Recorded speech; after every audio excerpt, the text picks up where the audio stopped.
High guys, welcome to vibrant vibes. இன்னைக்கு சின்ன மருமகளா சீரியல் என்ன இருந்துச்சுன்னு பார்க்கலாமா? இன்னைக்கு வந்து தமிழ் தான் ஒரு ஒரு ஆசையாக சொல்கிறாரு. இன்னைக்கு வந்து என்ன ஆசைன்னு சொல்லிட்டு யோசிக்கும்போது மாமாவோட சேரில் உட்காரணும்னு சொல்லிட்டு சொல்லுவாள். ஃபஸ்ட்டு சேர்த்து சொல்லுவான், இதெல்லாம் வந்து சரி வராது, நீ வேறு ஏதாவது யோசிச்சு எனக்கு வெளில வேலை இருக்குன்னு சொல்லிட்டு போயிடுவான். அதுக்கப்புறம் திரும்ப வந்து சரிவா தமிழ் சொல்லிட்டு கூப்பிட்டோன்னே தமிழ் இல்லை வேண்டாங்க, நான் வேறு ஏதாவது யோசிச்சுக்கிறேன்னு இல்லை நீ வான்னு சொல்லிட்டு கூட்டின்னு போவான். வீட்டில் இருக்க எல்லாரும் உட்காருமான்னு சொன்னோடனே அவளும் உட்காந்துருவா. இதெல்லாம் ஒரு ஆசையாக உடனே அதை ஃபோட்டோவும் எடுத்துருவாங்க. திடீர்னு பார்த்தா ராஜாங்கம் வந்துருவாரு. ராஜாங்கம் வந்தோடனே தமிழ் வந்து முழிப்பா, இல்லைம்மாம்மா இது வந்துன்னு சொன்னோடனே இந்த மாதிரி ஆசைப்பட்டான்னு சொல்லிட்டு எல்லாரும் சொன்னோடனே சரிம்மா நீ உட்காருன்னு சொல்லிட்டு ராஜாங்கமும் கூட சேர்ந்து ஃபோட்டோ எடுத்துப்பாரு.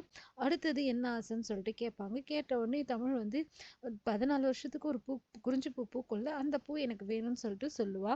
எல்லாரும் வந்து ஆமாம் வேற ஏதாவது பூ கேட்கக்கூடாதா, மல்லிப்பூ கனகாம்பரம் ஏதாவது கேட்கக்கூடாதா, இதை போய் கேட்குறீமா, இல்லை எனக்கு அதுதான் வேணும், முடிஞ்சா அது வாங்கிட்டு வந்துட்டாங்கன்னு சொல்லிட்டு சொல்லுவா.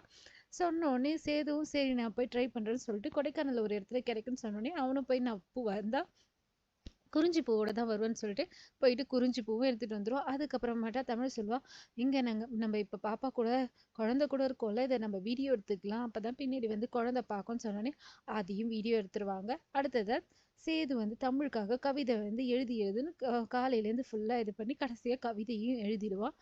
இந்த மாதிரி இன்னைக்கு வந்து போகும். இங்கே ஜெனி வந்து தமிழுக்கு ஃபோன் பண்ணி தமிழ் எப்படியாவது என் கல்யாணத்தை நிறுத்தி என்னை எப்படியாவது இங்கேருந்து கூட்டிகிட்டு போன்னு சொல்லிட்டு ஹெல்ப் கேட்பா. இதோட இன்னைக்கு எபிசோட் முடியுது. மறுபடியும் வேறு எபிசோடில் பார்க்கலாம். தேங்க்யூ.